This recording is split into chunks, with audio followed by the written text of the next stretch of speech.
There's something absolutely Frankensteinian about what has been happening in recent years, specifically what's been happening politically. Now, recently, I finished listening to a talk between Sam Harris and Richard Dawkins. I don't think they need an introduction, they're pretty well known. And both Sam Harris and Richard Dawkins could be described as old school liberals of the sort of 80s, 90s, 70s sort. Left wing, pro choice, pro affirmative action, pro the usual things, but without the modern aspect of woke insanity. And towards the end of that discussion, they both mentioned that their former concern, which was religion, not a position I necessarily agree with, was less important now. And the real task they have is to somehow curb the wokeness or the issues that seem to be constantly recurrent on the left. And the reason why I mention Frankenstein's monster is because we all know that the monster rebels in some sort. He is the created, but he rebels against the creator. And one thing that I find absolutely fascinating, and also somewhat disappointing, is that these old school lefties can either not acknowledge it or simply cannot recognize the fact that what they see in front of them, these woke progressives, are basically their own creations. They respond forth from many of the thoughts, some people would argue good thoughts, that were advocated by traditional left-wing people and liberals, and they became completely unhinged. But ultimately, I think this can be traced back to the reality that there's a certain quality to the left that is dissatisfied with the status quo. I've talked about this before. And that whatever progress had been achieved would never be sustainable in the eyes of the current generation of left-wing thinkers and advocates, in the sense that one needs to push for more.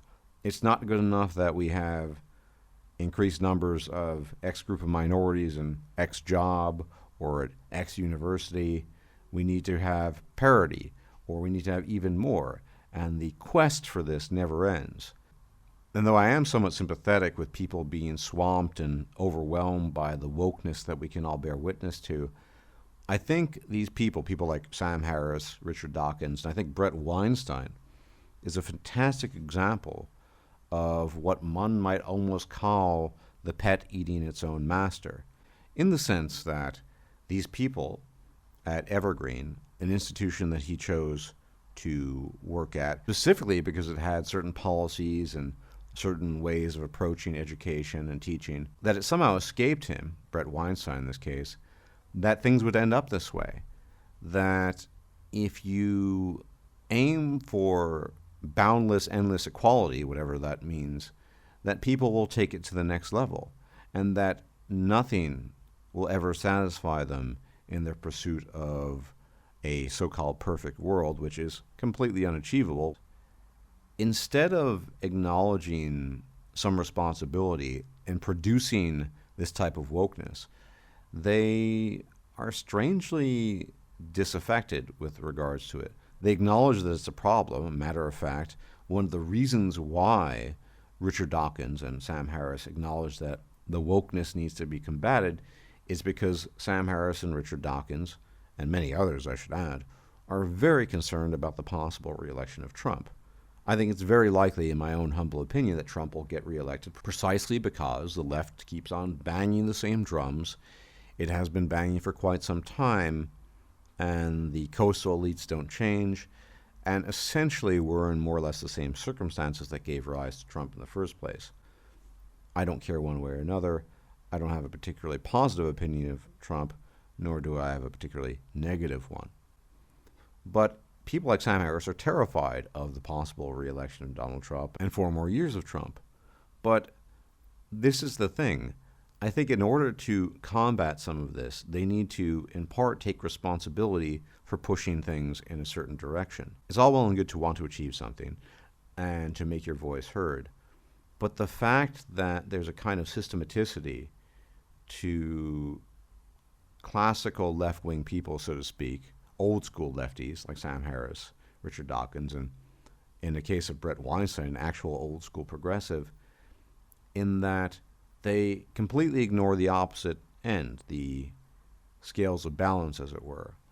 There's nothing, I think, that somebody who's more conservative or right-wing could argue that would convince any of these people, and maybe it's just due to age, but in general, convince any of these people to refrain from certain positions or offer a compromise.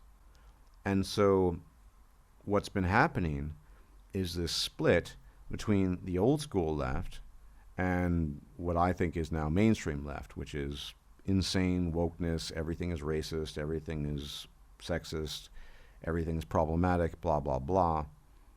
And it would all be funny if it didn't have real-world consequences. I talked about this, at least in part, in my recent video on social credit, that we in the West have a different social credit system. It's not the same as the Chinese one. It's much more dispersed, but nonetheless, it does exist. And if you deviate from the social credit system of the West, there are penalties and prices to pay, as we can see on a near constant basis. And I think in trying to solve problems or issues, it's always good to acknowledge one's own part in it all. And acknowledging one's own participation, not necessarily fault, but participation in how things got there, is important, because that's required in order to reverse action. If there's no acknowledgement of an issue that led to a further issue, I don't think you're really going to get anywhere. And this is the blindness on the part of people like Sam Harris and Brett Weinstein and other people on the left, that they see no connection between their own ideology and their own way of thinking and the modern conception of left-wing progressivism and the way people generally conduct themselves. And so in some sense, they're flabbergasted. They can't figure it out. How did things get this way? Well, I think it's pretty obvious.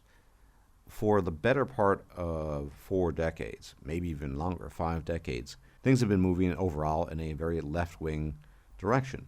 Now, I'm not going to say that's good or bad. I'm pretty apolitical.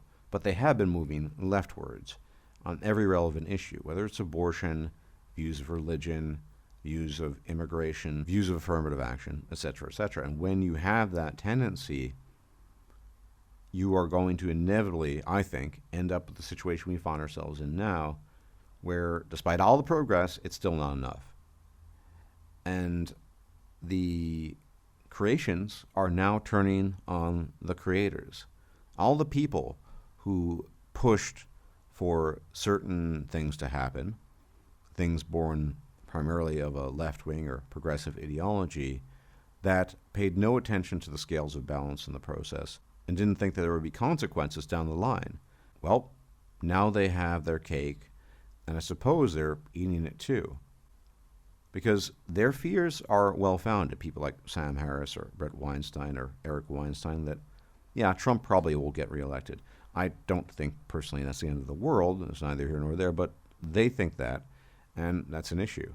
Now, it's strange that so many people don't see the modern incarnation of left-wing politics or progressivism as simply a continuation or extension of things that existed prior. Again, the thing that we can never forget is that it is in the nature of left-wing politics to be disgruntled with the status quo and to be dissatisfied with how things are.